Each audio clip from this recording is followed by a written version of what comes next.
ये बहुत बड़ा डिसीजन लिया सरकार ने कि इसको हर एंगल से, terrorist angle, sabotage angle, technical angle या ऑपरेशंस के एंगल से भी चेक किया जाएगा।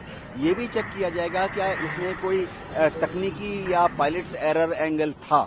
ये भी हो सकता है कि ये दुर्घटना बर्ड हिट की वजह से हुई हो। इसलिए सरकार ने क्या किया है कि एयरक्राफ्ट एक्सीडेंट इन्वेस्टिगेशन ब्यूरो के जो टॉप इन्वेस्टिगेटर्स हैं उनको अहमदाबाद भेजा है।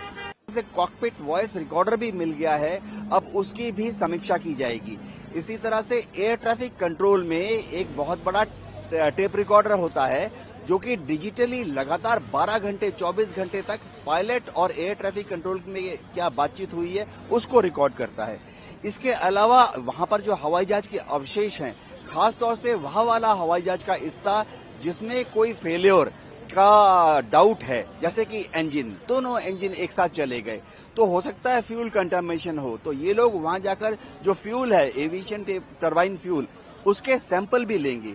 जैसा कि हम याद कर सकते हैं हडसन रिवर केस में हुआ था, उस वक्त भी वहां एक एयरबस 320 था और दो चिड़िया एक साथ उनके इंजन में चले गई और दोनों इंजन एक साथ शटडाउन हो गए थे।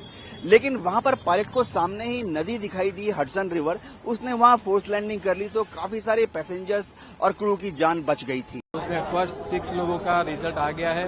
उस 6 पेशेंट के रिजल्ट के हिसाब से उनके रिश्तेदार को बता दिया गया है और उनके रिश्तेदारों में से दो फैमिली आई है यहाँ उसका मोर्टल रिमेन्स लेने के लिए। अभी करीब सारे पेशेंट जितने थे वो डिस्चार्ज हो गए हैं। 7 to 8 पेशेंट मेरे ख्याल से अभी है जो ट्रीटमेंट ले रहे हैं, उसमें से hardly 1 is probably critical in plastic ward.